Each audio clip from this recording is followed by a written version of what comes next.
الحمد لله الذي لا يبلغ مدحته القائلون ولا يحصي نعماءه العادون ولا يعدي حقه المجتهدون الذي ليس لصفته حد محدود ولا نعت موجود ولا وقت معدود ولا أجل ممدود فطر الخلائق بقدرته ونشر الرياح برحمته الصلاة والسلام على الرسول المسدد المصطفى العمجد المحمود الأحمد سيدنا ومولانا ومولى الكونين جد الحسن والحسين عاني بالقاسم محمد اللهم صل على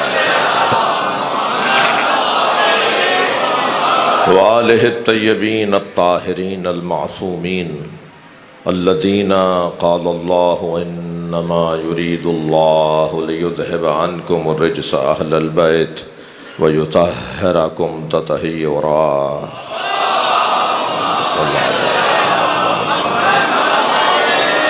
ولعنۃ اللہ علی اعدائہم اجمعین من یوم عداوتہم الی قیام یوم الدین اما بعد قال الحکیم فی قرآن الکریم بسم اللہ الرحمن الرحیم قل انما انا بشر مثلکم یوحا الی انما الہکم الہ واحد فمن كان يرجو لقاء ربه فليعمل عملا صالحا ولا يشرك بعبادة ربه أحدا صلوات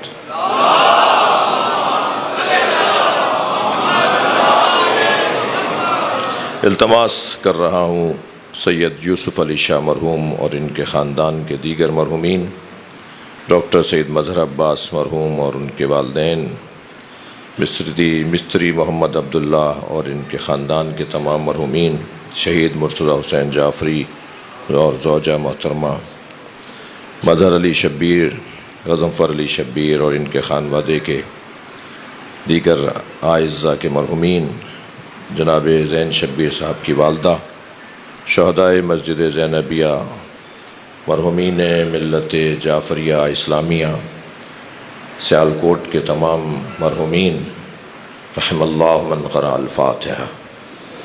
بسم اللہ الرحمن الرحیم الحمدللہ رب العالمین الرحمن الرحیم مالک یوم الدین ایاک نعبد و ایاک نستعین اہدنا الصراط المستقیم صراط الذین انعمت علیہم غیر المغضوب علیہم ولا الضالین صلی علی محمد و آل محمد۔ مغفرت کے لیے بلند صلوات پڑھیں۔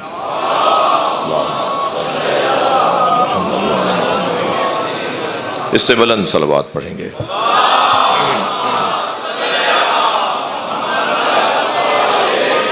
بہت بڑا مجمع ہے، اس سے بلند ہو سکتی ہے صلوات۔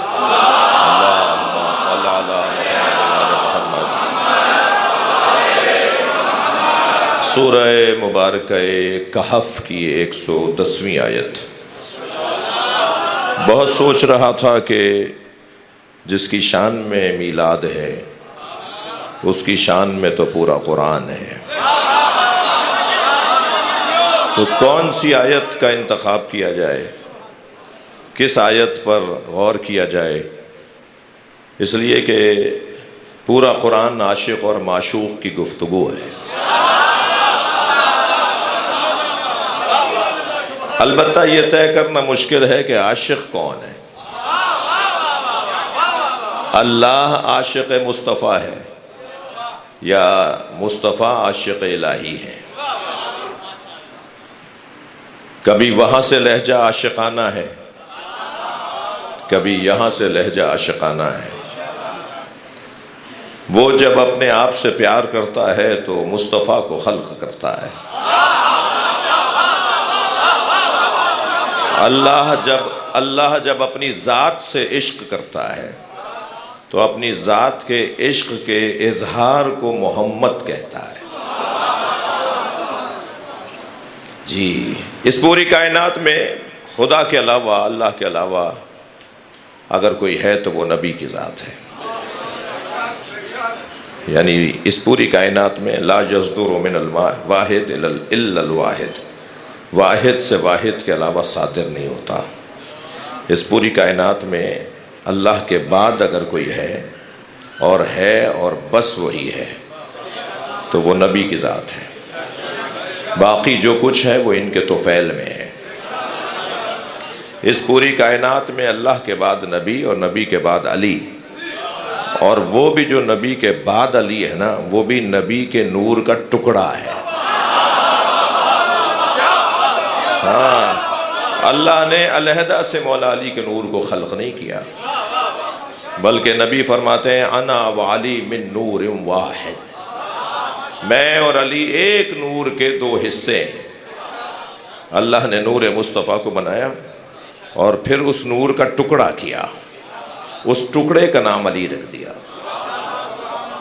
یاد رہے کہ جز کا محتاج ہوتا ہے، جز ملیں گے تو کل بنے گا۔ اور مولا علی کو مولا نبی کا محتاج بنا کر بتایا، جو محتاج ہو وہ صمد نہیں ہوتا، جو صمد نہ ہو وہ اللہ نہیں ہوتا۔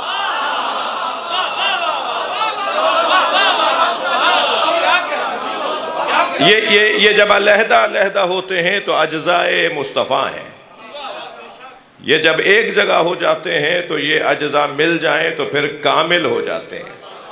میں نہیں کہہ رہا، سیدہ نے حدیث قصہ میں فرمایا فَلَمَّا اكْتَمَلْنَا، جب ہم کامل ہو گئے۔ جب تک علیحدہ تھے سب پہچانتے تھے کہ کون ہے، لیکن جب سب پانچ کے پانچ ایک جگہ ہو گئے تو جبریل بھی پوچھ رہے ہیں یا رب ومن تحت الکساء۔ بھئی تھوڑی توجہ، حتیٰ جبریل امی علیہ السلام بھی پوچھ رہے ہیں یا اللہ چادر میں کون ہے؟ جبریل تم نہیں جانتے کون ہے؟ تم سے زیادہ تو کون جانتا ہے؟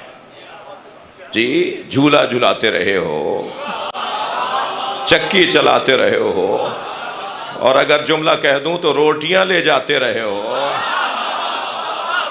اور امام حسن نے تو اپنے خطبے، جو شام کا دربار مدینے میں لگا تو حضرت نے خطبہ ارشاد فرمایا، بڑا مارکۃ الارا، بڑا تاریخی خطبہ ہے مولا امام حسن کا۔ اس میں حضرت فرماتے ہیں کہ تم میرے بارے میں کچھ کہنا سننا چاہتے ہو تو سنو، لو شئت لا جعلت عراق شاما و شام عراقا و شمال جنوبا و جنوب شمالا، میں چاہوں تو عراق کو شام بنا دوں، شام کو عراق، میں چاہوں تو شمال کو جنوب، جنوب کو شمال۔ تو ایک شخص نے آواز دے کر کہا کہ فموں کا صغیر و کلاموں کا کبیر، آپ کا دہن چھوٹا ہے، معاذ اللہ۔ کہنے لگا آپ کا دہن چھوٹا ہے، آپ کی باتیں بڑی ہیں۔ تو فنظر الیہ شذرا، امام نے اسی کو غور سے دیکھا اور فرمایا اما تستحین تجلسین فی الرجال،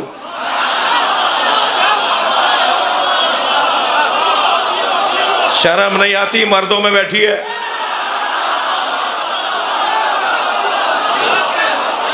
وہ ایک عجیب منظر بنا،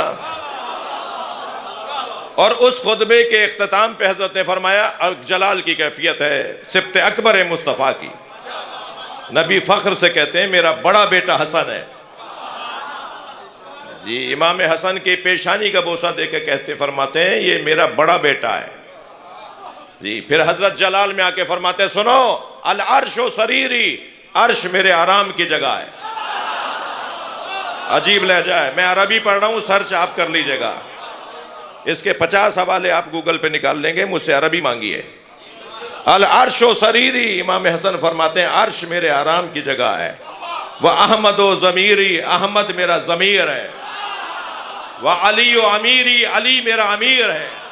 وَالْحُسَيْنُ وَزِيرِي، حسین میرا وزیر ہے۔ وَجِبْرِيلُ فَقِيرِي، اور جبریل ہمارا فقیر ہے۔ خبردار، جبریل امین نبی کو پڑھانے نہیں آئے تھے۔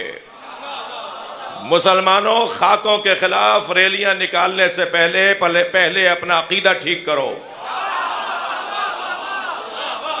یہ موقع غیروں کو مسلمانوں نے دیا ہے۔ جب ہمارے اس مملکت کی تعلیمی دینی کتابوں میں لکھا ہو کہ نبی مکرم 40 سال کے بعد نبی ہوئے، آپ کا سینہ اقدس چاک کر کے شرک اور نفاق کو نکالا گیا، اور اسی کتاب میں لکھا ہوا ہو کہ اسی کتاب میں لکھا ہوا ہو کہ حضرت عیسیٰ ماں کی گود میں نبی۔ قرآن یہ کہہ رہا ہے کہ حضرت عیسیٰ حضرت مریم کی گود میں فرما رہے ہیں انی عبداللہ آتانی الکتاب وجعلنی نبیا، میں اللہ کا بندہ ہوں، مجھے کتاب دے کر بھیجا ہے، مجھے نبی بنا کر بھیجا ہے۔ جو ماں کی گود میں نبی ہو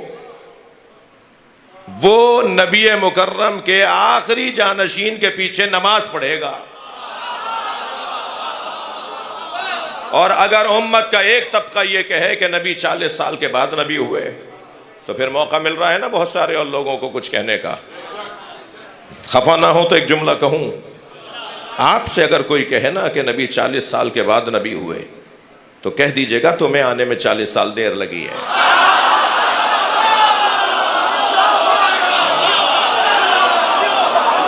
ہمارے نبی کب نبی نہیں تھے بھائی؟ ہمارے نبی کب نبی نہیں تھے؟ اللہ نے بنایا ہی نبی ہے۔ توجہ،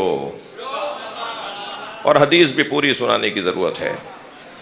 کنت نبیا وآدم بین الماء والطین، میں اس وقت بھی نبی تھا جب آدم آب و گل کی درمیانی کیفیت میں تھے۔ ہاں، یہ حدیث تو سب نے سنی ہے نا، یہ حدیث پوری نہیں ہے، حدیث آگے بڑھ رہی ہے۔ کنت نبیا وآدم بین الماء والطین، میں اس وقت بھی نبی تھا جب آدم آب و گل کی درمیانی کیفیت میں تھے۔ وکان علی ولیا وآدم بین الماء والطین، اور علی اس وقت بھی ولی تھا۔ جو نبی کو نور نہیں مانتے، میں ان بچوں جوانوں کے لیے ایک بات ضرور کرنا چاہوں گا۔ جب اس ذات یعنی جن کی محفل میں ہم جمع ہیں ان کے فضائل اور مناقب ہم سنتے ہیں تو ایک طبقے کو حلق سے بات اترتی نہیں ہے۔ یہ کیسے ہو سکتا ہے؟ مثلاً ائمہ اہل بیت فرماتے ہیں نبی کا سایہ نہیں تھا۔ یہ جو نبی کا سایہ نہیں تھا، یہ جو بحث ہے نا، یہ ایک فضائل کے باب میں، مناقب کے باب میں ایک مکمل باب ہے۔ اہل سنت نے بھی اسے باندھا ہے، شیعہ علماء نے بھی اس باب کو باندھا ہے کہ نبی کا سایہ نہیں تھا۔ اب اگر کوئی کہے صاحب یہ کیسے ہوگا، یہ ہم کیسے مان لیں کہ سایہ تو ہوگا، اگر نور پڑ رہا ہوگا تو دوسری طرف سایہ پڑے گا، یہ کیسے ممکن ہے سایہ نہیں تھا؟ جی مثلا اگر میں یہ کہوں کہ مولا علی نے فرمایا لِكُلِّ عُضْوٍ عَلَى مُعْجِزَةٍ، اللہ نے نبی کے ہر عضو کو ایک معجزہ عطا کیا۔ جی مثلا اگر میں یہ کہوں کہ سرکار دو جہاں کے لعاب دہن سے کڑوے کنویں میٹھے ہو جاتے تھے، اب اگر کوئی کہے صاحب یہ کیا بات کر رہے ہیں آپ، یہ تو بڑی عجیب سی بات کر رہے ہیں، ہمارے بدن سے رطوبتیں نکلتی ہیں تو ہمیں تو اس سے کراہت آتی ہے۔ نبی کے پسینے سے، نبی کے لعاب دہن سے، جی مجھے اپنے دو مصرے مولانا یاد آ گئے، میں نے عرض کیا تھا کہ عرق جبین سے لے کر نبی بنائے گئے۔ جی جی جی جی نعت مجھ سے ہو گئی تھی، نبی قبول فرمائے۔ جہان حسن سے یہ انقلاب ہو نہ سکا، جہان حسن سے یہ انقلاب ہو نہ سکا، محمد عربی کا جواب ہو نہ سکا۔ اور عرض کیا تھا کہ عرق جبین سے لے کر نبی بنائے گئے، پھر اس کے بعد پسینہ گلاب ہو نہ سکا۔ یہ حدیث مثلاً یہ ہمارے پاس حدیث ہے کہ اللہ نے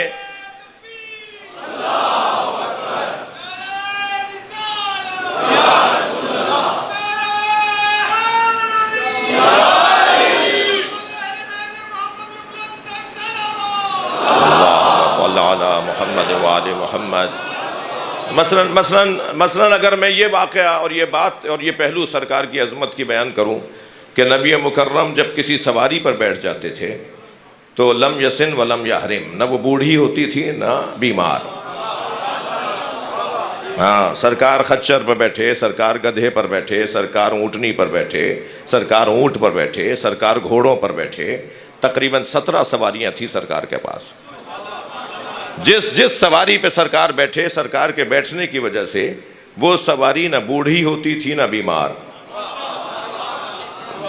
احباب تشریف فرما ہے، جانوروں کا ذوق اور شوق رکھنے والے بھی لوگ، اور ضروری بھی ہے، ائمہ کا حکم بھی ہے اور سنت بھی ہے نبی کی اور آل نبی کی، اصحاب مصطفیٰ کی، کہ جانوروں کے ساتھ کچھ وقت گزارا کرو۔ تو جانوروں میں جو گھوڑا ہے نا، یہ 25 سے 30 سال کی عمر میں بوڑھا ہو کے مر جاتا ہے، اس کی زیادہ سے زیادہ عمر 30 سال ہے، 30 سال سے زیادہ معمولاً گھوڑا زندہ نہیں رہتا جی۔ یہ نبی کے بیٹھنے کی برکت تھی، جو 50 سال بعد بھی کربلا میں جوان تھا۔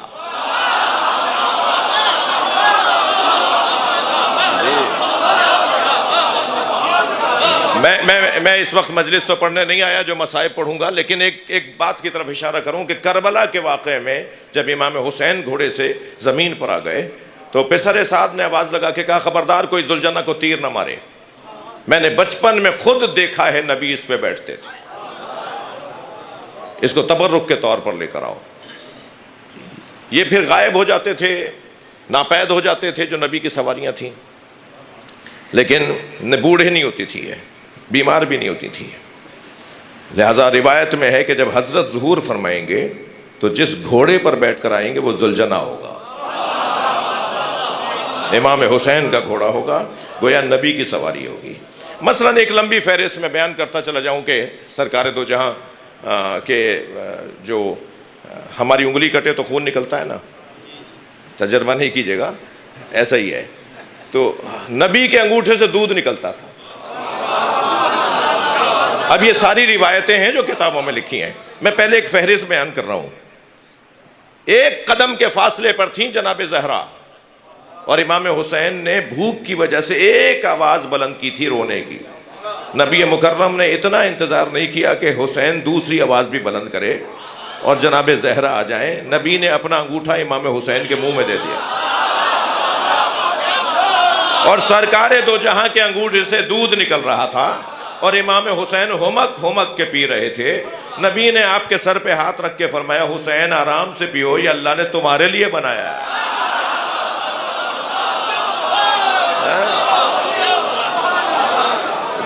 تو یہ ساری وہ روایتیں ہیں جو سنی شیعہ کتابوں میں، لہٰذا کیونکہ مجھے معلوم ہے آج کا یہ جو عنوان ہے، آج کا جو میلاد ہے، اس میں میرے سنی بھائی بھی تشریف فرما ہیں اور شیعہ بھی ہیں، اور یہ ایک ایسا عنوان ہے جس پہ ہم مل کر نبی کو یاد کر رہے ہیں اور کلمہ پڑھنے والے سب جمع ہیں۔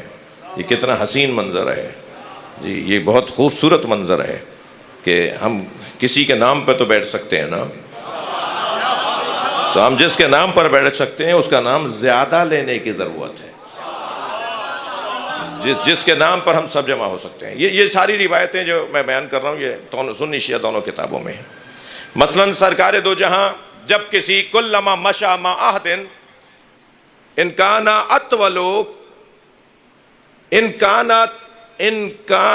کانا طویلو کانا اطولو منہ، نبی مکرم کسی لمبے قد والے کے ساتھ اگر آ جاتے تھے نا، تو جب وہ نبی کے ساتھ چلتا تھا نبی کا قد اس سے اونچا نظر آتا تھا۔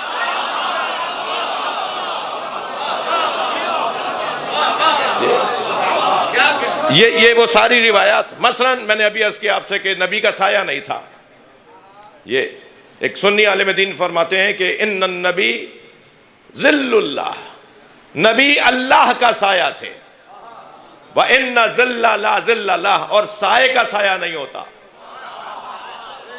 کتنا اچھا جملہ ہے کسی سنی عالم دین کا، نبی کا سایہ کیوں نہیں تھا بھائی؟ اب اس علتوں پر ہم نہیں جا رہے، یعنی اس پہ اگر ایک ایک کے اوپر بات کریں گے تو ایک لمبی ایک گفتگو ہو جائے گی، اور شاید مجھ حقیر فقیر مجھ طالب علم کو ایک اشرہ چاہیے جو ایک ایک فضیلت کی سائنسی اور عقلی اور آج جدید علوم کے حساب سے تشریح کی جائے۔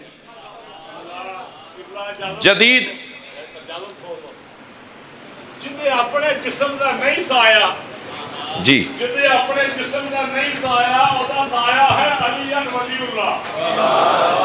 انہیں آپ دعا مانگ کے منگوایا وے علی ولی اللہ۔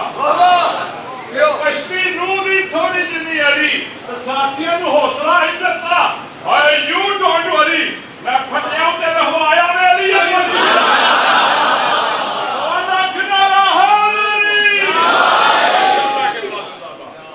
بھئی یہ بر صغیر ہندوستان پاکستان میں محفلوں کا یہ رنگ ہے، یہ عراق، ایران، لبنان، بحرین میں تو محفل ہو نہیں رہی، جو سناٹا ہوگا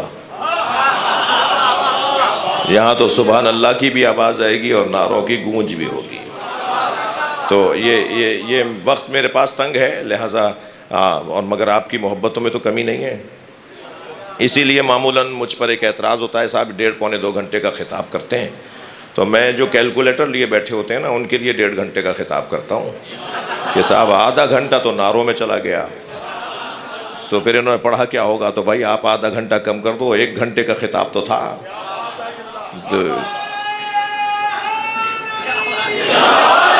بلند صلوات۔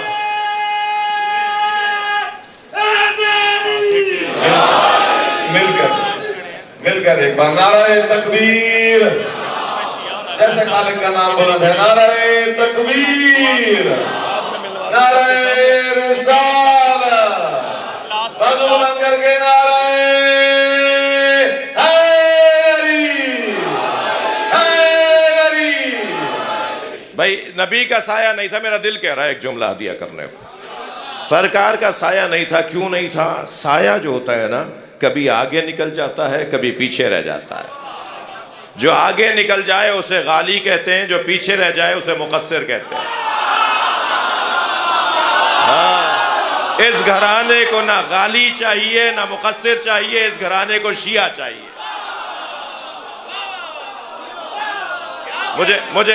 مجھے پھر 2 مصرے اپنے یاد آ گئے، عرض کیا تھا کیا ہوا تھا بھائی، غدیر کے میدان میں سرکار نے فرمایا کہ جو آگے چلے گئے انہیں واپس بلاؤ،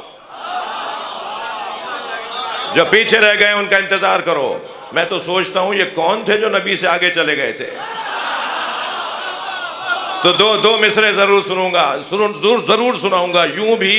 یوں بھی نبی کے آگے چلے حج گزار لوگ، یوں بھی نبی کے آگے چلے حج گزار لوگ، کیونکہ نہیں تھے مالک اشتر غدیر میں۔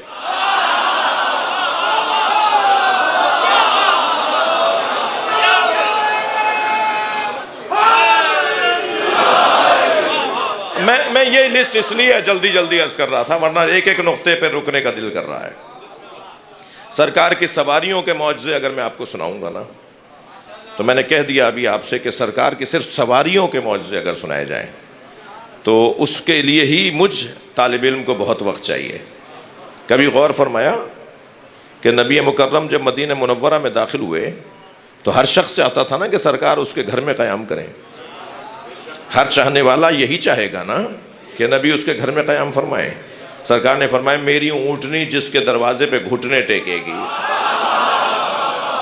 جی ناقہ حضرت سہل ذوالجناح امام حسین، انہیں جو سمجھ نہیں پا رہے میں ان سے سوال کر رہا ہوں، سارے اصحاب ایک اونٹنی کے پیچھے چل رہے تھے نا، یہ جہاں رکے گی وہیں ہم بھی رک جائیں گے، یہ اللہ کا نظام ہے۔ یہ جانور نظر آ رہا ہے مگر نبی کی سواری ہے۔ اگر سواری بھی نبی کی ہو جائے تو وہ عام نہیں رہتی، تو نبی کی اولاد عام لوگوں کی طرح کیسے ہوتی؟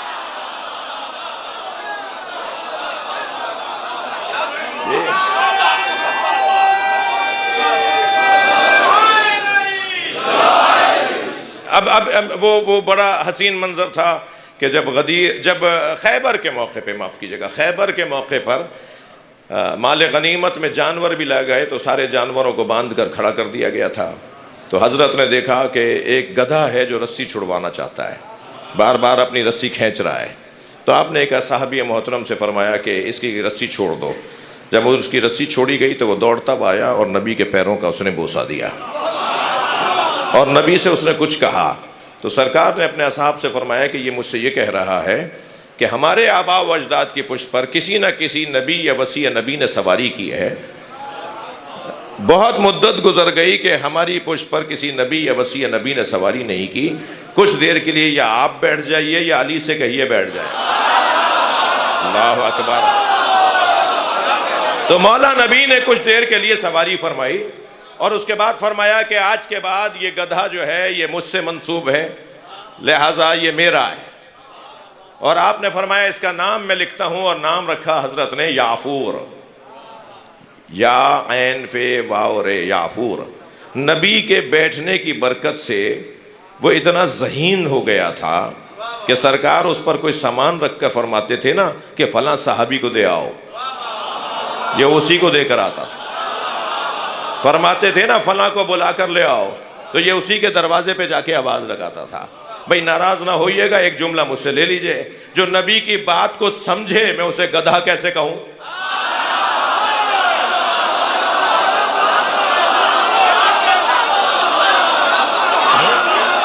صلوات پڑھ لیں محمد و آل محمد۔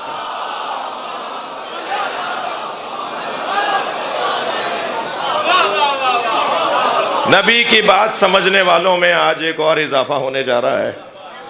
کہاں ہے وہ بچہ بھائی؟ کہو لا الہ الا اللہ۔ یہ بھائی فقہ جعفریہ کو منتخب کر رہے ہیں، مسلمان ہو رہے ہیں، اہل بیت کے چاہنے والے ہو رہے ہیں۔ کہیے لا الہ الا اللہ۔ آپ بھی کہہ دیجئے بھائی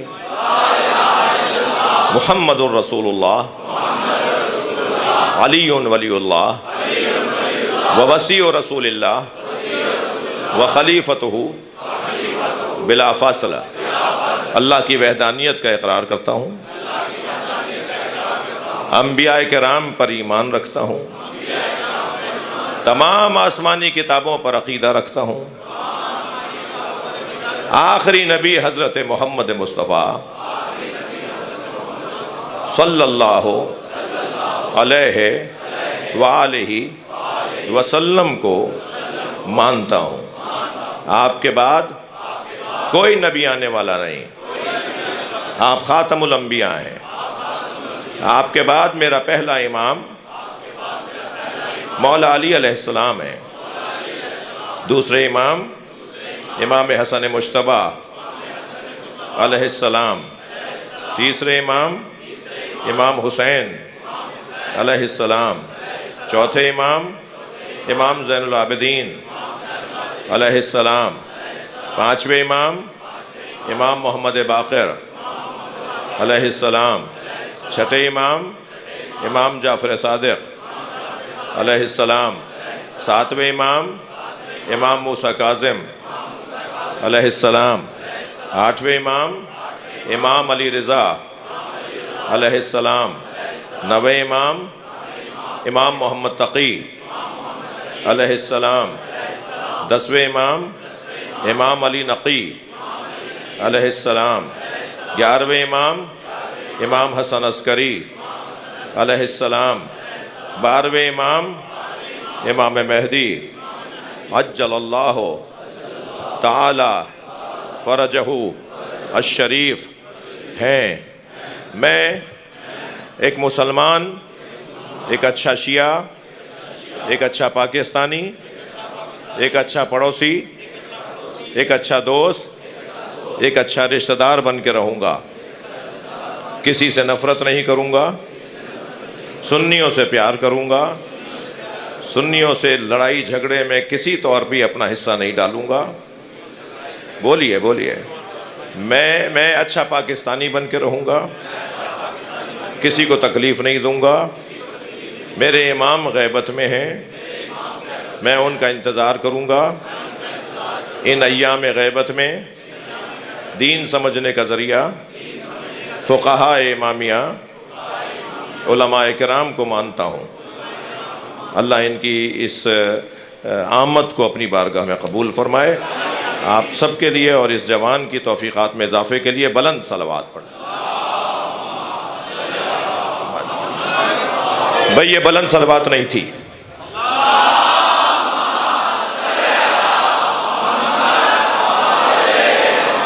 اس سے بلند صلوات۔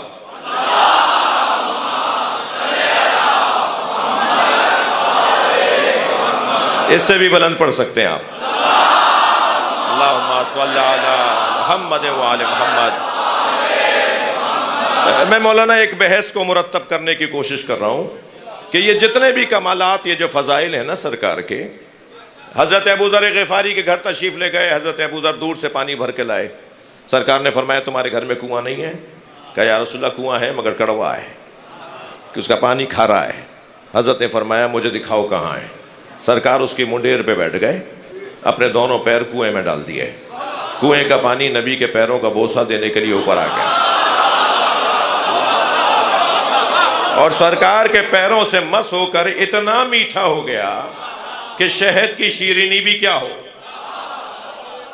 یہ نبی مکرم کے معجزات، اور یاد رہے میرے بچوں، یہ جتنے بھی 1000 سے زیادہ معجزے لکھے ہیں علامہ حلی نے، 1000 سے زیادہ، جو سارے نبیوں کے معجزے تھے۔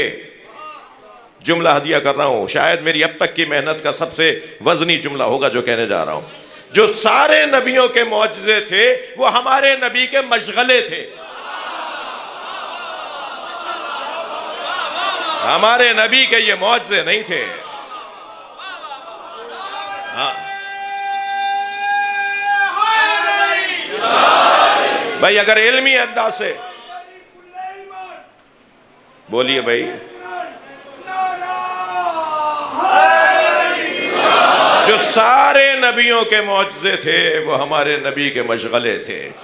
ہمارے نبی کا معجزہ قرآن،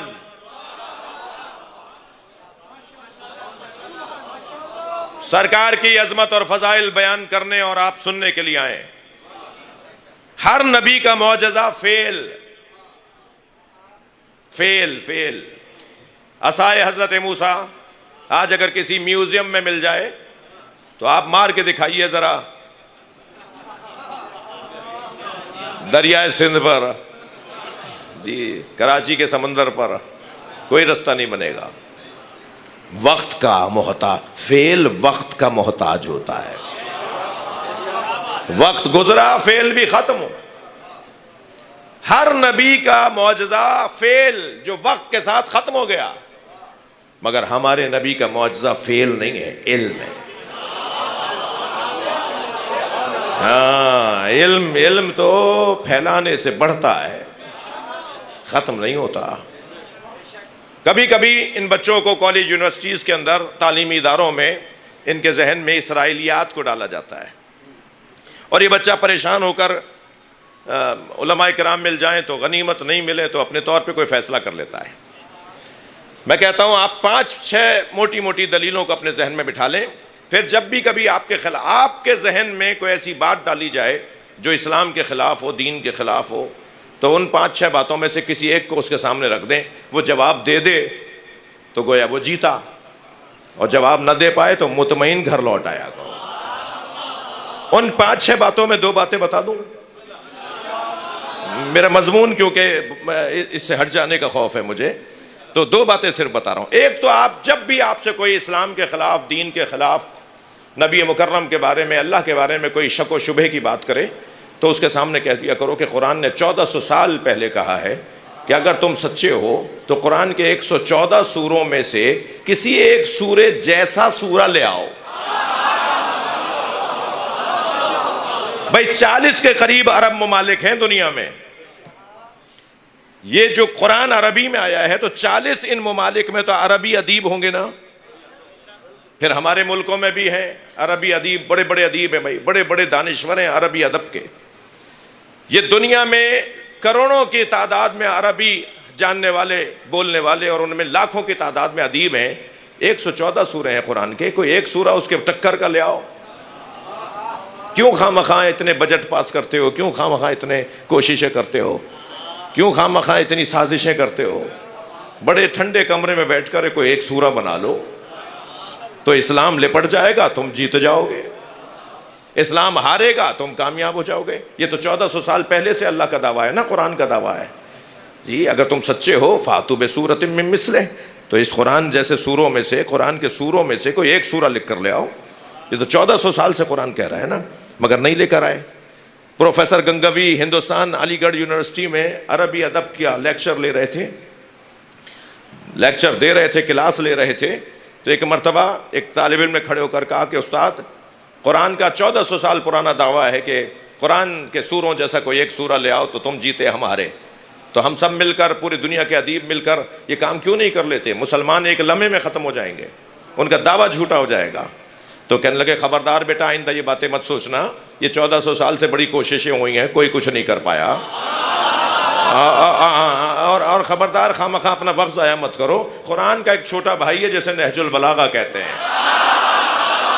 لوگ نہج البلاغہ کا جواب نہیں لا سکے تو قرآن کا جواب کیا لائیں؟ ایک اصول یہ دے دیں آپ اپنے اطمینان ایمان کے لیے، اپنے اطمینان قلب کے لیے ایک دلیل یہ نبی کا معجزہ قرآن، اور دوسری دلیل دے دوں؟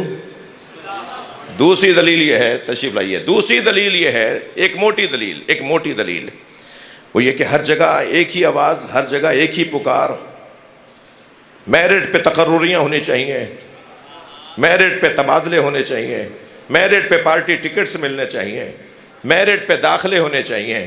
1400 سال سے ہم کوشش ہی یہ کر رہے ہیں کہ مسلمانوں کو سمجھائیں کہ نبی کے بعد میرٹ پہ ماننا چاہیے۔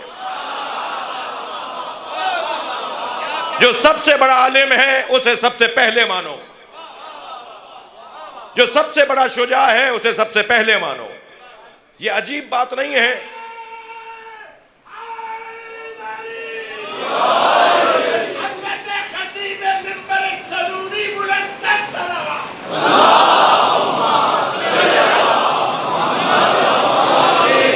علی مولا کے علاوہ ماننا تو سب کو ہے، حقیقت ہے تو ماننا پڑے گا، ایک وجود ہے تو ماننا پڑے گا، مگر علی جیسا کوئی نہیں ہے۔ علی مولا کے وجود کو پیش کر دیں اس انسان کے سامنے جو اللہ کے نظام کے خلاف بول رہا ہو جی، اور کہیں کسی ہم جیسوں کو پیش کریں گے شرمندگی ہوگی۔ اگر پیش کرنا ہے نا تو مثال کے طور پہ مولا علی کو پیش کریں۔ 1400 سال کے بعد آج بھی علی علی ہے۔ میں بہت دیر نہیں روکوں گا آپ کو، مگر ایک جملہ ضرور دل کہہ رہا ہے کہہ دوں، میں شہنشاہ حسین نقوی زندہ ہوں، اس پر مجھے شک کرنا چاہیے، علی زندہ ہیں اس پہ یقین ہونا چاہیے۔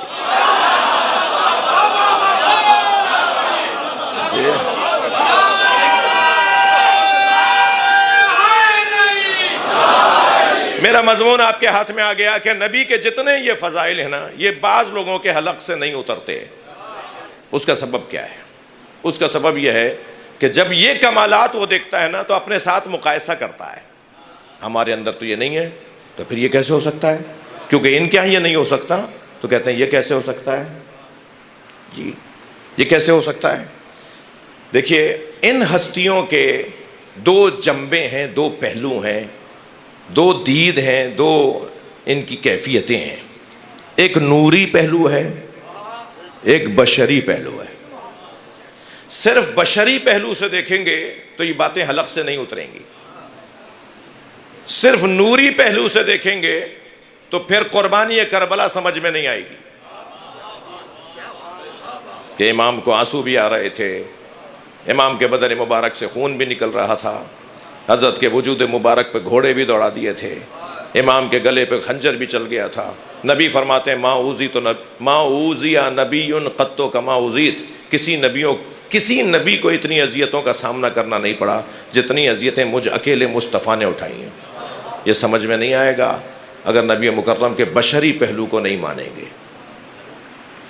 جی، ان ہستیوں کے دو پہلو ہیں، ایک نوری پہلو ہے، ایک بشری پہلو ہے۔ ہمارا کیا ہے؟ ہم خاکی بشر ہیں، یہ نوری بشر ہے۔ خاکی بشر ہونا اور ہے، تھک تو نہیں رہے میری بات ہو، اور نوری بشر ہونا اور ہے۔ ممکن ہے کوئی کہے مولانا کہاں سے لے آئی یہ بات؟ آپ نے تقسیم بنا لی تو تقسیم ہو جائے گی کیا؟ آپ کے بولنے سے کیا یہ بات مان لی جائے گی؟ کیسے کہہ رہے ہیں آپ کہ یہ نور ہیں، جب قرآن کہہ رہا ہے کہ اے میرے حبیب اپنا تعارف کروا دیجئے، قل انما انا بشر مثلکم، اے میرے نبی ان سے کہہ دیجئے کہ میں تمہاری طرح ایک بشر ہوں۔ یہ مولانا صاحب پتہ نہیں کہاں سے آئے، کہہ رہے ہیں کہ وہ تو نور ہیں۔ جی، قرآن کہہ رہا ہے کہ نبی نے کہا میں بشر ہوں، وہ قرآن کی مانے یا تمہاری مانے؟ میں ایسے لوگوں سے کہتا ہوں کہ بھائی آدھی آیت پڑھ کے عقیدہ نہیں بنتا،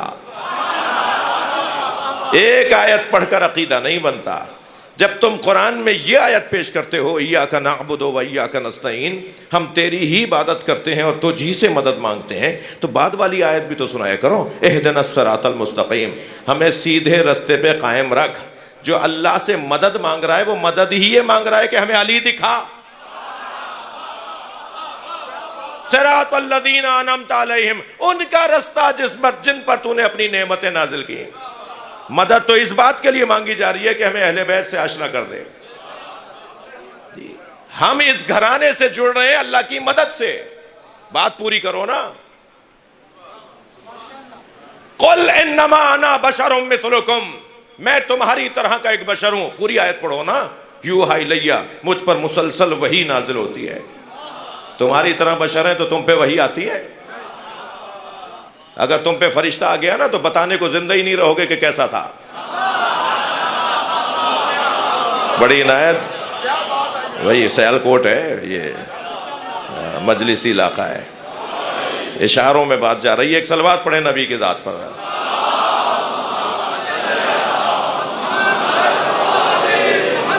اچھا، میں نے بیٹھتے وقت ٹائم نہیں دیکھا تھا. ابھی میرا اصلی مضمون بھی شروع نہیں ہوا ہے. بعض جگہ میں دیکھ رہا ہوں پہلو بدلنے کی جگہ نہیں ہے. وہ پہلو بدلے گا تو برابر والے کو تکلیف ہوگی. جی، بدن کو تکلیف ہو رہی ہے مگر روح کو غذا مل رہی ہے. اور روح اور بدن ساتھ ساتھ تو رہتے ہیں.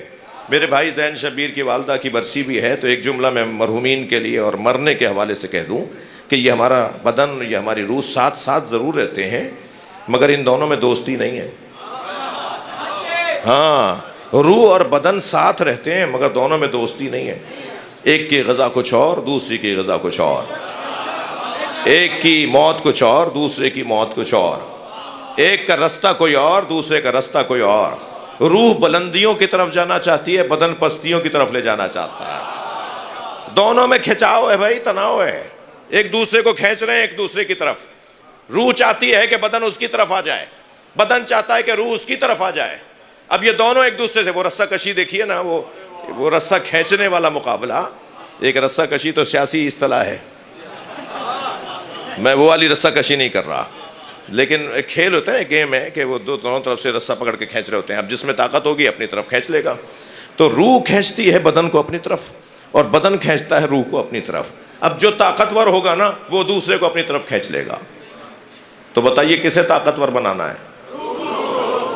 اگر روح کو ہم نے طاقتور بنا لیا، توجہ بھائی، بہت سے لوگوں کو سال میں 2 رکعت نماز میں بھی مزہ نہیں آتا. ہاں، عید کی نماز بھی امام بارگاہ مسجد کا دروازہ چوم کے آ جاتے ہیں. وہ بھی شاید بیگم صاحبہ سوئیاں نہیں کھلائیں گی اگر آ کے نہیں بتائیں گے کہ مولانا نے خطبہ کیا دیا. میں ہو کر آیا ہوں، میں گیا تھا نا، عید کی نماز پڑھنے گیا تھا. اب سمجھدار بیگمات جو ہوتی ہیں نا، وہ کہتی ہیں بتاؤ مولانا کرپالوی صاحب نے خطبہ کیا دیا. اب خطبہ سنیں گے تو بتائیں گے نا. تو بعض لوگوں سے تو سال کی 2 رکعت نماز بھی بھاری پڑتی ہے، اور بعض لوگ آدھی رات کا سجدہ کرتے ہیں. اسے آدھی رات کے سجدے میں مزہ کیوں آ رہا ہے اور اسے سال بھر کی 2 رکعت نماز میں مزہ کیوں نہیں آ رہا؟ وجہ یہی روح اور بدن کی ہے. ایک کا بدن مضبوط ہے، ایک کی روح مضبوط ہے. بعض لوگ پورے عشرہ محرم میں بھی سال بھر تو مجلس میں میلاد میں آتے ہی نہیں ہیں، محرم میں آتے ہیں مجلس میں، اور وہ بھی 9 اور 10 محرم کو. وہ بھی بھلا کرے اللہ قائد اعظم کا کہ انہوں نے چھٹیاں کروا دی. اگر 9 اور 10 محرم کی چھٹی نہیں ہوتی تو شاید یہ لوگ بھی نہ آتے. اور پھر بعض لوگ صرف عاشور کے دن آتے ہیں، وہ بھی کسی ایک جگہ آ کے کھڑے ہو جاتے ہیں، مثلا وہ زیارت کر لیتے ہیں آ کر. ٹھیک ہے، تو ان لوگوں کو مزہ کیوں نہیں آتا میلاد میں اور محفل میں اور مجلس میں؟ اس کی وجہ یہ ہے کہ ان کا بدن مضبوط ہے، روح کمزور ہے. ہاں عزیزان گرامی، کرنا یہ ہے کہ کسی طرح سے روحوں کو مضبوط کر لیا جائے.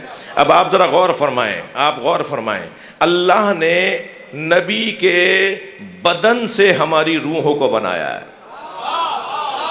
لفظ کو بہتر کرتا ہوں، اللہ نے نبی کے بدن کے بچے ہوئے خمیر سے ہماری روحوں کو خلق کیا ہے. ہمارا ان سے کوئی مقایسہ نہیں ہے. ان کا جو روحانی پہلو ہے، نورانی پہلو ہے، وہ ان پر غالب ہے. لہذا آنکھیں بند بھی کرتے ہیں تو انہیں نظر آتا ہے. ساری رات حضرت عائشہ نے ایک چیز دوسری جگہ اور دوسری چیز اس جگہ، اور حضرت نے کچھ نہ کچھ ساری رات امور انجام دیے. صبح اٹھ کر سرکار نے فرمایا یا عائشہ تم نے فلاں چیز فلاں جگہ رکھ دی.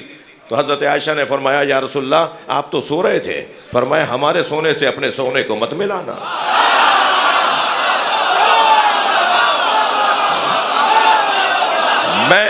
میں جیسے جاگتے، صلوات پڑھنا ذرا محمد و آل.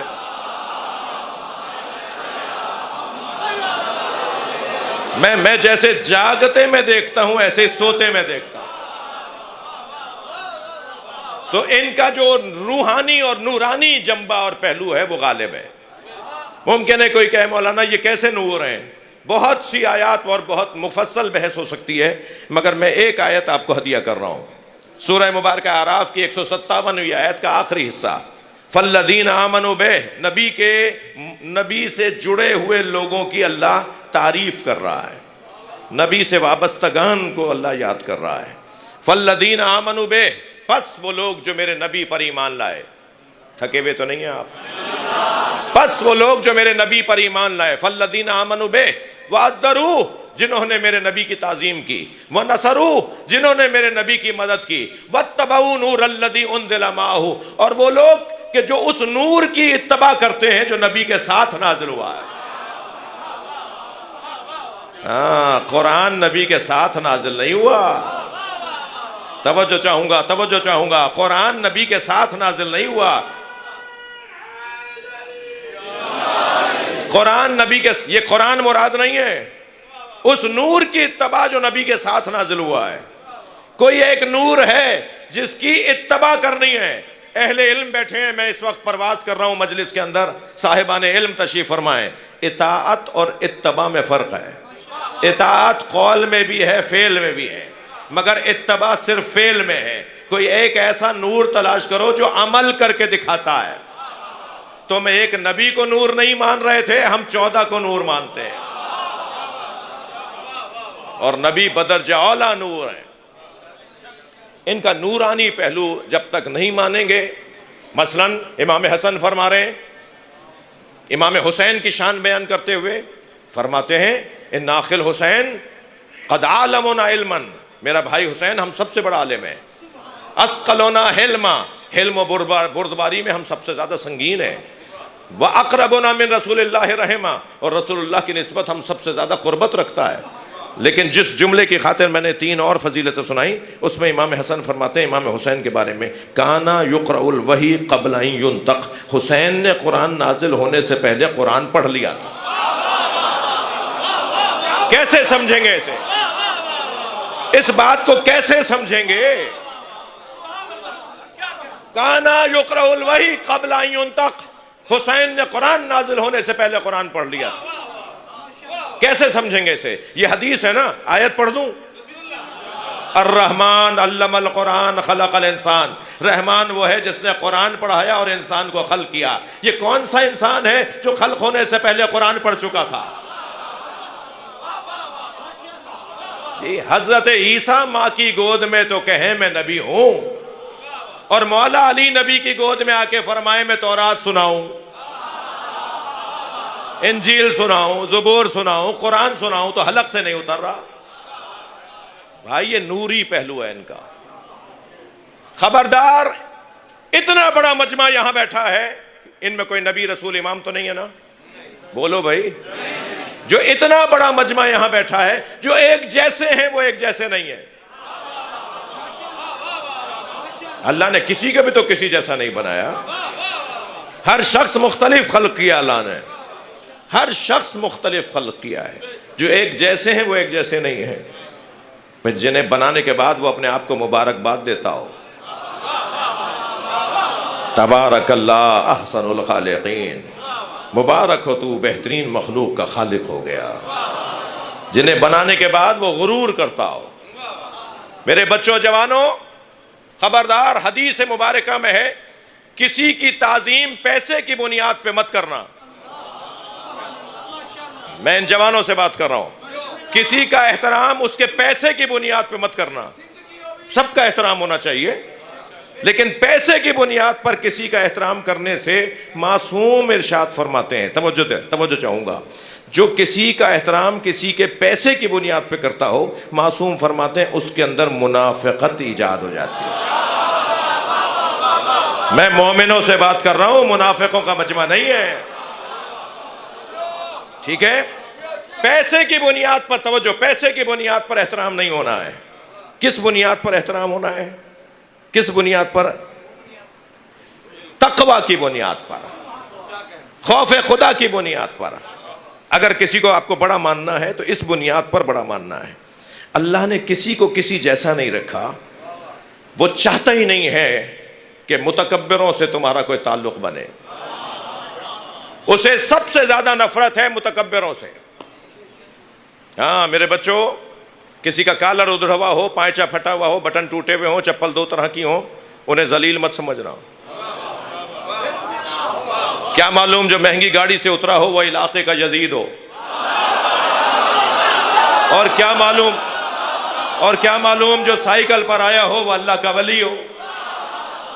ٹھیک ہے، میں ایک بات کرنے جا رہا ہوں تو کسوٹی یہ نہیں ہے، کسوٹی کچھ اور ہے، پیمانہ کچھ اور ہے۔ اللہ کو تکبر اچھا نہیں لگتا، اللہ نہیں چاہتا کہ کوئی تکبر کرے۔ الکبریاء ردائی، تکبر میرے کپڑے ہیں، جو تکبر کرتا ہے وہ میرے کپڑوں میں ہاتھ ڈالتا ہے۔ اللہ کو شدید نفرت ہے متکبروں سے۔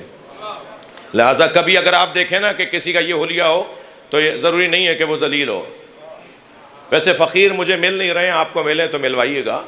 یہ جو چوکوں پر بھیک مانگ رہے ہوتے ہیں یہ فقیر نہیں ہے، یہ ذلیل ہے۔ فقیر مانگتا نہیں ہے، دیتا ہے، توکل دیتا ہے، اپنے مولا پہ بھروسہ دیتا ہے، اپنے مولا پر اعتماد دیتا ہے، بہت کچھ عطا کرتا ہے جو فقیر ہوتا ہے، مگر وہ ہوتا سادہ حلیے میں ہے۔ معاف کیجیے گا، وہ بڑی گاڑی میں نہیں بیٹھے گا، ہوگا بھی تو نہیں بیٹھے گا۔ اللہ آپ کے مرحومین کی مغفرت فرمائے۔ جی میں نے کچھ ایسے فقیر دیکھے ہیں۔ شہباز قلندر رحمۃ اللہ علیہ کے مزار پر میں گیا ہوا تھا، وہاں خانقاہ ہے سائیں حاجن شاہ کی، وہاں 18 خانقاہیں ہیں، 18 فقیروں کی بیٹھکیں ہیں، ان میں سے ایک حاجن شاہ کی بیٹھک ہے۔ میں حاجن شاہ کی رحلت ہو گئی، میں ان کے پاس بیٹھا ہوا تھا، ایک سامنے، میں گاڑی کا نام نہیں لوں گا کیونکہ ممبر پہ بیٹھا ہوں، گاڑیوں کی مجھے تبلیغ نہیں کرنی، ایک بڑی مہنگی گاڑی آ کے رکی ہے، جو بڑی گاڑی ہوتی ہے، جو مہنگی گاڑیاں ہوتی ہیں، جی ایک بڑی گاڑی اتری ہے، ہمارے سامنے ایک بندہ جوان اس میں سے اترا، بڑا اچھے وجیح اور بہت ہی اچھے کپڑوں میں، اور ہمارے سامنے سے سلام یا علی مدد کہتا ہے۔ وہ پیچھے جو خانقاہ کے اندر جھگیاں بنی ہوئی تھیں اس میں گیا، کچھ دیر کے بعد ایک بندہ باہر آیا، تو میری ایک دم توجہ ہونے لگی کہ یہ وہی تو نہیں ہے، تو میں نے غور سے دیکھا تو وہی تھا، مگر حلیہ بدلا ہوا تھا۔ اس نے گلے میں کشکول ڈالا ہوا تھا، چپلیں 2 بند کی پہن لی تھی اس نے، اور لنگی باندھ لی تھی اس نے، اور چولا پہن لیا تھا اس نے، کرتا پہن لیا تھا، اور نکل کے چلا گیا۔ گاڑی وہیں کھڑی رہی، وہ چلا گیا۔ میں نے کہا شاہ صاحب یہ جوانی وہی نہیں ہے جو ابھی آیا تھا؟ کہنے لگے یہ وہی ہے۔ تو میں نے کہا یہ کیا ہو رہا ہے؟ کہنے لگے یہ اتنے 1000 ایکڑ کا زمیندار ہے، اتنی اس کی فیکٹریاں ہیں، اتنا فلاں ہے، یہ ہر کچھ مدت کے بعد یہاں آتا ہے اور یہ کہیں درگاہ کے دروازے پہ بیٹھے گا فقیر بن کے۔ یہ فقیروں کی ایک مشق ہے، جب ان کا نفس، جب ان کا انانیت اور خود پسندی بڑھنے لگتی ہے نا، تو وہ اپنے آپ کو ختم کرنے کے لیے فقیروں کا حلیہ اپناتے ہیں۔ میں یقیناً تصوف کی تبلیغ نہیں کر رہا، سمجھیں میری بات کو، اللہ کرے کوئی غلط فہمی کا شکار نہ ہو۔ میں صوفیوں کو اور تصوف کی تبلیغ نہیں کر رہا، مگر میں نے مولانا منظور حسین نجفی صاحب کو واگریجی کے مدرسے میں دیکھا، وہ طالب علموں کے پیر دھو رہے تھے۔ ایک دن سب کو چارپائیوں پہ بٹھایا ہوا تھا، پراتی میں لوٹا لے کر انہوں نے سب کے پیر دھو رہے تھے۔ کسی نے کہا استاد یہ کیا کر رہے ہیں؟ کہنے نہیں، کچھ دن سے میں اپنے آپ کو پسند کرنے لگا ہوں۔ ہاں فقیروں کا انداز کچھ اور ہے۔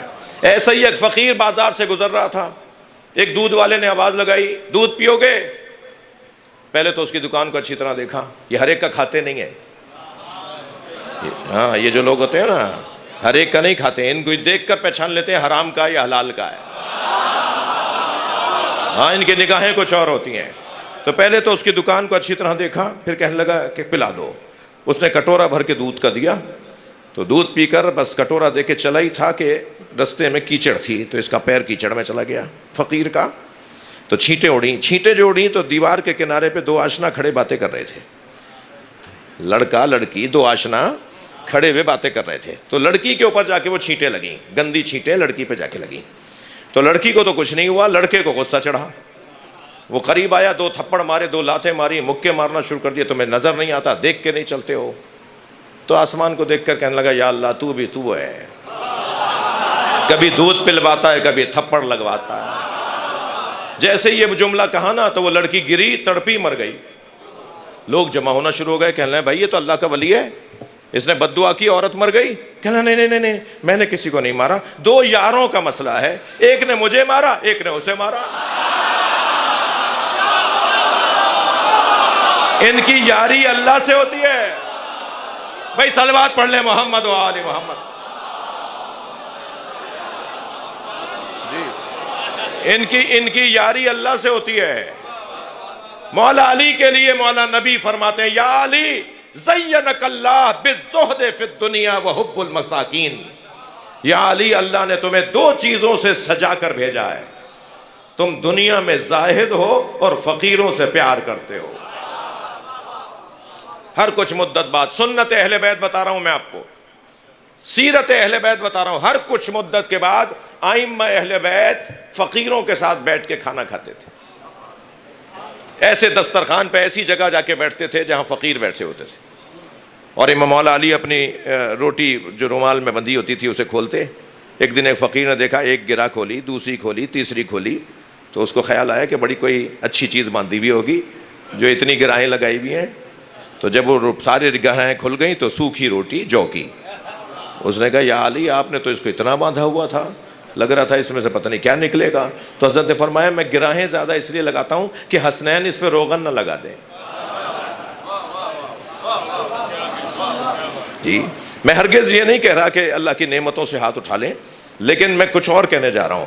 الفقر فخری، نبی کی محفل ہے بھائی، یہ سرکار کے دسترخوان پہ بیٹھے ہیں، نبی یہ کہتے ہوئے نظر آئے فقر میرا فخر ہے. نبی سے زیادہ امیر کوئی ہوگا؟ سرکار سے زیادہ کوئی صاحب ثروت ہے؟ یہ تو اشارہ کریں تو پہاڑ سونے کا ہو جائے. ان کے تو فقیروں نے لوگوں کو امیر بنایا ہے. پھر سرکار یہ کیا فرما رہے ہیں؟ الفقر فخری، فقر میرا فخر ہے. توجہ چاہوں گا، خبردار میرے عزیزو، اللہ پسند نہیں کرتا تکبر کو. میں بہت دیر کے بعد ایک جملہ آپ کو ہدیہ کرنے جا رہا ہوں. اللہ تکبر کو پسند نہیں کرتا مگر خود متکبر ہے. وہ تو کہتا ہے تخلقوا باخلاق اللہ، اللہ کے اخلاقیات کو اپناؤ. اللہ ستار ہے، ستار بن کے دکھاؤ. چار لوگوں کے یہ عیب چھپا سکو، چھپا کے دکھاؤ. اللہ کریم ہے، ذرا کریم بن کے دکھاؤ. اللہ غفار ہے، ذرا غفران کی عادت ڈال کر دیکھو. اللہ رازق ہے، کسی کو کھلا کر بھی تو دیکھو. اللہ ہر صفت میں چاہتا ہے کہ اپنی اپنی جگہ اس کی صفتوں کو اپناؤ، مگر کہتا ہے تکبر مت کرنا. میں نے بہت غور کیا کہ اللہ متکبروں کو پسند کیوں نہیں کرتا. اللہ خود متکبر ہے اور تکبر کو پسند نہیں کرتا. تو میں ایک ہی نتیجے پہ پہنچا ہوں کہ صرف اللہ ہی کے لیے روا ہے کہ وہ خود کو متکبر کہے، اس لیے کہ جو محمد اور علی کا خالق ہو وہی متکبر ہے، اسی کا حق ہے.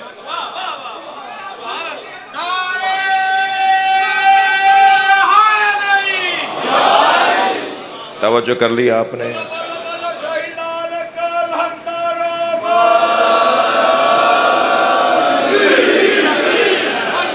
توجہ کر لیا آپ نے؟ بات تھوڑی سی آگے جائے. یہ ساری کائنات جس کے طفیل میں بنی ہے وہ سرکار کی ذات ہے. کبھی یہ احمد ہوتے ہیں تو یہ عاشق ہوتے ہیں، کبھی یہ محمد ہوتے ہیں تو معشوق ہوتے ہیں. اللہ ان سے پیار کرتا ہے، یہ اللہ سے عشق کرتے ہیں. ساری کائنات عشق کے گرد گھوم رہی ہے. امروز کے درداں میں تو افتاد ہم اے عشق. شاعر کہتا ہے کہ آج اے عشق میں تیرے دام میں پھنس گیا، گفتی کے در ان باغ پرز گل قفسی نیست. تم نے تو یہ کہا تھا کہ اس پھولوں سے بھرے باغ میں کوئی پنجرہ نہیں ہے، کوئی دام نہیں ہے. جی تمہارے کہنے پر میں اس باغ میں آ گیا. امروز کے درداں میں تو افتاد ہم اے عشق. میں نے تو عشق سمجھ کے اپنا لیا تھا، یہ تو عشق نہیں ہے، تو غلطی ہے. ہاں یہ عشق صورت جو ہے نا وہ عشق غلط ہے. عشق سیرت ہے جو عشق صحیح ہے. جی وہ کہتا ہے کہ امروز کے درداں میں تو افتاد ہم اے عشق، آج میں تیرے دام میں پھنس گیا ہے عشق. تو نے تو یہ کہا تھا یہاں کوئی پنجرہ نہیں ہے، کوئی دام نہیں ہے. شاعر کہتا ہے کہ تعریف من از عشق ہمانست کی گفتم، عشق کی تعریف وہی ہے جو میں نے بتائی، در دام کسی باش کے در دام کسی نیز، اس کے عاشق بنو جو کسی کا محتاج نہیں ہے، جو صرف اور صرف اللہ کا محتاج ہو، اس کا حق ہے کہ پھر اس سے عشق کیا جائے۔ جی، در دل مسلم مقام مصطفیٰ، علامہ اقبال، یہیں کہیں ان کی روح شاید محفل میں آئی ہوئی ہو، آج تو آئی ہوگی نا اپنے شہر میں۔ جی، در دل مسلم مقام مصطفیٰ است، آبرو ماں ز نام مصطفیٰ است۔ اگر ہمیں، میں زین بھائی ایک عرصے سے ایک اپنا درد بیان کر رہا ہوں کہ جیسے پاکستان بننے کے موقع پہ علامہ اقبال کے فلسفے کو، فلسفہ خودی کو، فلسفہ بے خودی کو، فلسفہ عشق کو بیان کیا گیا، اور بڑی بڑی کانفرنسیں ہوئیں، بہت بڑے بڑے تقریریں ہوئیں علامہ اقبال کے خیالات کو۔ اقبال اکیڈمی ہے، سرکاری ادارہ ہے، مگر جتنا پاکستان بنتے وقت علامہ اقبال پہ غور کرنا ضروری تھا، آج پاکستان کے لیے اس سے کم ضرورت نہیں ہے کہ علامہ اقبال کو زیادہ سے زیادہ بیان کیا جائے۔ فلسفہ خودی، خود اعتمادی، جو اپنے اوپر اعتماد نہیں کرتا وہ کچھ نہیں کر پاتا۔ فلسفہ بے خودی، پہلے اپنے آپ کو مضبوط بناؤ، پھر مضبوط لوگوں کی انجمن بناؤ۔ پہلا فلسفہ علامہ اقبال کا فلسفہ خودی۔ میں 3 جملوں میں علامہ اقبال اور نبی کا عشق وہ سوچتے ہوئے بیان کر رہا ہوں۔ پہلے تو اپنے آپ کو مضبوط اور اعتماد کرو اپنے اوپر، تم بہت کچھ کر سکتے ہو، تم بہت کچھ کر سکتے ہو، تمہارے اندر بڑی طاقتیں ہیں۔ پہلے فلسفہ خودی کو سمجھنے کی ضرورت ہے، پھر فلسفہ بے خودی کو، یعنی پہلے اپنے آپ کے اوپر اعتماد، اور پھر اپنے جیسوں کو جمع کر کے کہو کہ نہیں میں اکیلا نہیں ہوں، اور لوگ بھی ہیں، پھر بے خودی میں چلے جاؤ۔ اور یہ دونوں چیزیں ممکن ہی نہیں ہے جب تک کہ عشق نہ ہو۔ یہ عشق جب تک نہیں ہوگا، فلسفہ خودی اور بے خودی کا تصور ہی نہیں ہے۔ اور عشق کس سے کرنا ہے؟ عشق اس سے کرنا ہے، اقبال کے فلسفے میں عشق اس سے کرنا ہے جس سے عشق کرنے کے بعد ندامت نہ ہو۔ تھوڑی توجہ بڑھائیے گا، 2-3 جملے کہہ کے بس آپ سے اجازت لے رہا ہوں، میں نے اپنی بات مکمل کر لی اور بہت دیر بھی ہو گئی آپ سے بات کرتے ہوئے۔ علامہ اقبال کہتے ہیں کہ فلسفہ خودی اور بے خودی اس وقت تک حاصل نہیں ہوگی جب تک کہ عشق نہ ہو، اور عشق اس سے ہونا ہے جس سے عشق کرنے پہ ندامت نہ ہو، اور وہ ذات صرف اور صرف نبی کی ذات۔ عشق مصطفیٰ، عشق مصطفیٰ امت کو بلندیوں پر لے جائے گا۔ سب سے زیادہ جس مسئلے کو دہرانے کی ضرورت ہے، مت پریشان ہو، گھٹے ہوئے دماغ کا شیعہ نہیں ہوتا، تنگ نظری کا شکار شیعہ نہیں ہوتا۔ یہ مت سوچیں کہ آپ مولا علی کی بات تو کر نہیں رہے، امام حسن کی بات تو کر نہیں رہے، تم مصطفیٰ کو سمجھ لو، مرتضیٰ خود آ جائیں گے۔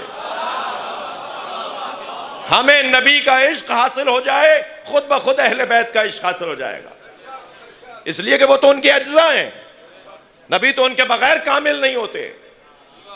لہٰذا یہ پوری کوشش اس وقت امت کی ہو کہ کسی طرح سے عشق مصطفیٰ سے خود کو سرشار کریں، اور جب عشق مصطفیٰ سے سرشار ہو جائیں گے تو پھر یہ امت کھڑی ہو جائے گی، یہ امت بلند ہو جائے گی، یہ امت خود اعتمادی کی وجہ سے ترقی کرنے لگے گی۔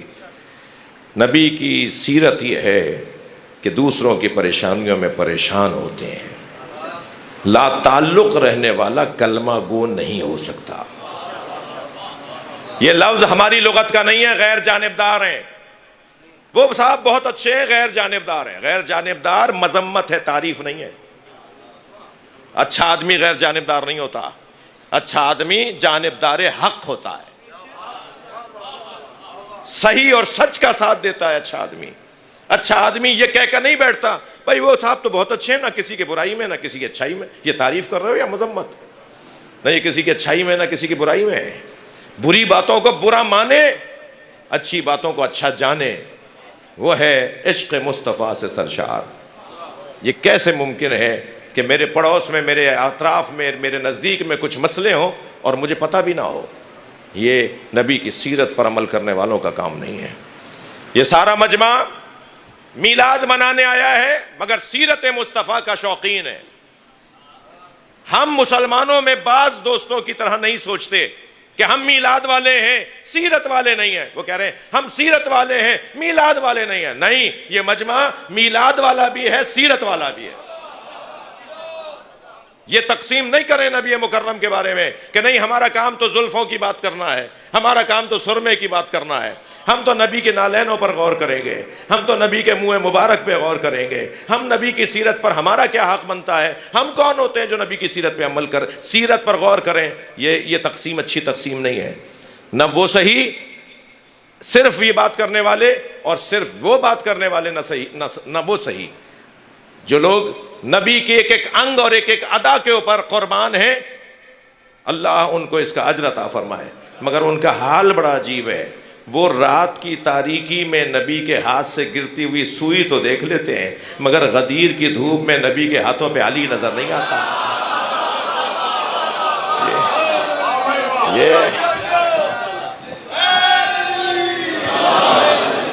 قبلہ صاحب کو بتانے کے لیے کہ آپ لوگ تازہ ہیں اور تھکے ہوئے نہیں ہیں، ان کو صرف بتانے کے لیے میرے نعروں کا جواب دیجیے گا.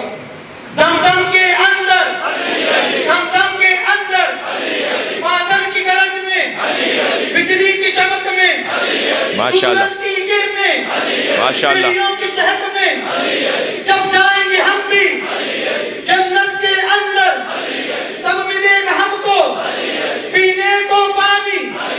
کچھ لوگ کہیں گے ہم کو بھی دے دو، تب ہم یہ کہیں گے یہ ان کو ملے گا جو دل سے کہے گا، جو دل سے کہے گا. ذرا زور سے بولو، للکار کے بولو، سب مل کے بولو، سب زور سے بولو، نعرہ حیدری.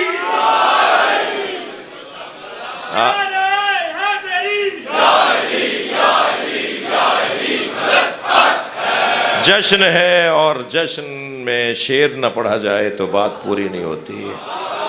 میں 2-3 شعر سنا کے آپ سے اجازت چاہوں گا. جشن میں شرکت نہیں ممکن مقدر کے بغیر. جی میرے ہی اپنے اشعار ہیں، میں کچھ کہہ لیتا ہوں کہ جشن میں شرکت نہیں ممکن مقدر کے بغیر. آ غدیری ذوق لے کر بغض حیدر کے بغیر.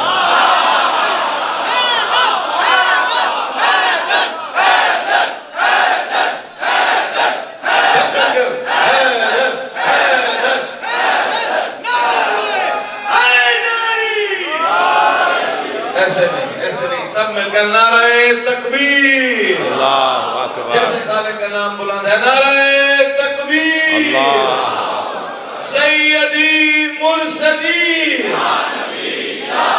غلام ہے، غلام ہے، غلامی رسول میں جو ہو نہ عشق مصطفیٰ. نعرہ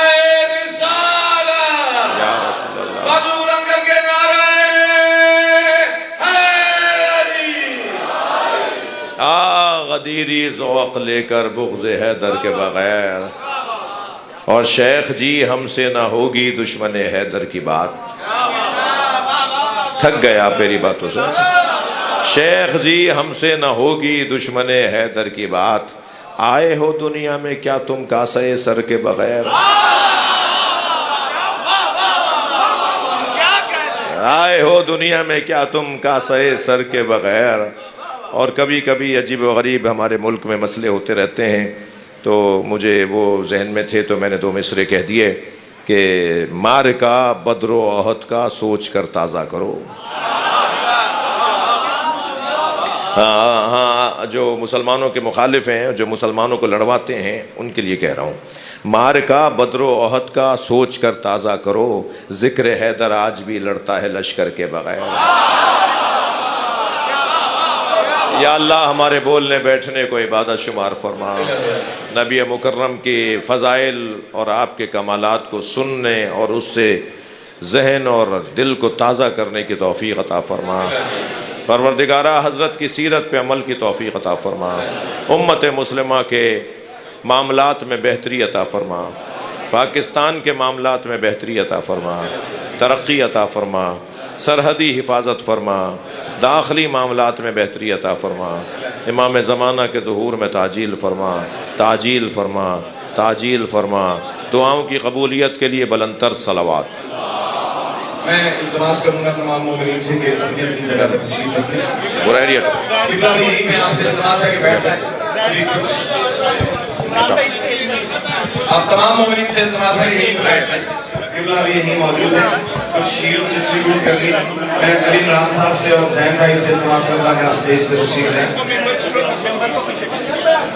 تمام مومنین سے التماس ہے بیٹھ جائیں۔ قبلہ بھی یہیں پہ ہے، آپ بیٹھ جائیں، کیک کاٹا جائے گا، کچھ شیلڈ ہیں وہ ڈسٹریبیوٹ کی جائیں گی۔ آپ سے التماس ہے تشریف لیں۔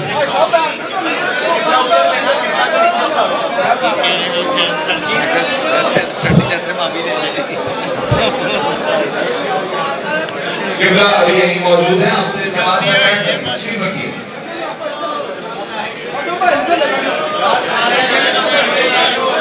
تمام مومنین سے التماس ہے کہ برائے مہربانی نظم و ضبط کا مظاہرہ کرتے ہوئے تشریف رکھیں۔ قبلہ ابھی آپ کے درمیان موجود ہے، ابھی کیک کاٹا جائے گا، کچھ شیلز وہ ڈسٹریبیوٹ کی جائیں گے۔ آپ تمام سے التماس ہے تشریف رکھیں۔ عبداللہ امامیہ اسکاؤٹس کے جو نوجوان ہیں میں ان سے التماس کروں گا کہ وہ اسٹیج کے پاس آ جائیں۔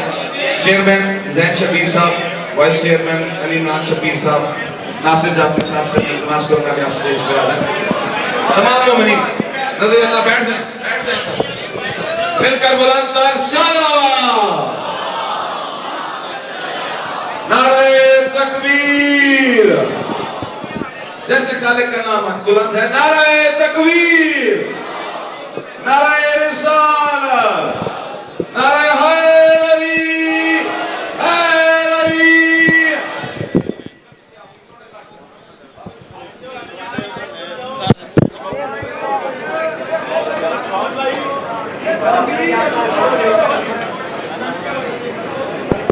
وائس چیئرمین علی عمران شبیر صاحب کو شیٹ پریزنٹ کی جائے۔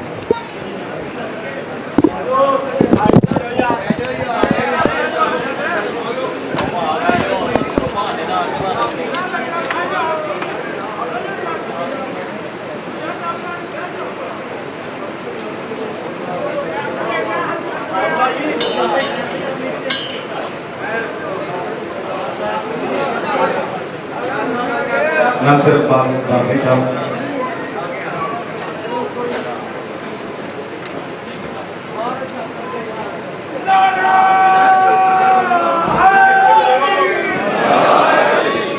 برائد جعفری صاحب اور ذوالفقار شاہ صاحب قبلہ کو یہ خوبصورت سے تحفہ پیش کریں۔ ذوالفقار شاہ صاحب اور برائد بھائی کی جانب سے یہ خوبصورت سے پلین قبلہ کے لیے ایک بار مل کر قبلہ کی صحت اور سلامتی کے لیے بلند تر صلوات۔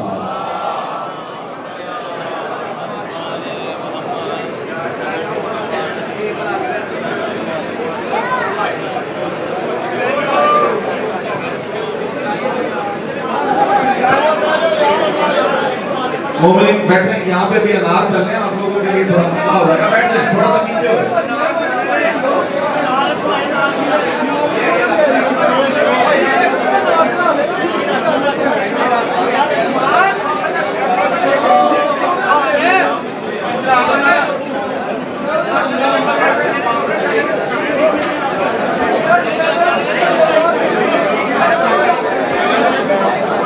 لبیک یا رسول اللہ، دل کا جواب دیجئے، لبیک یا رسول اللہ، سب مل کر سنا دیجئے، لبیک یا رسول اللہ،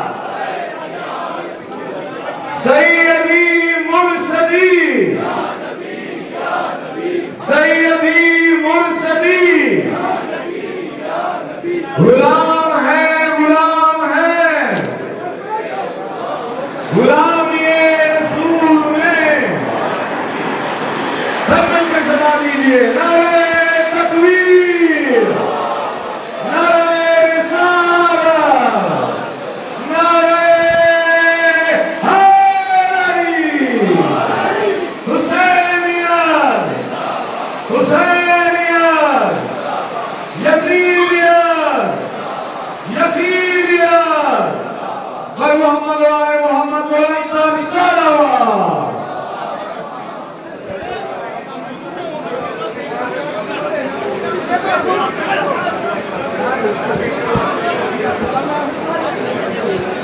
انتہائی نظم و ضبط کا مظاہرہ کیجیے، آپ سے التماس ہے۔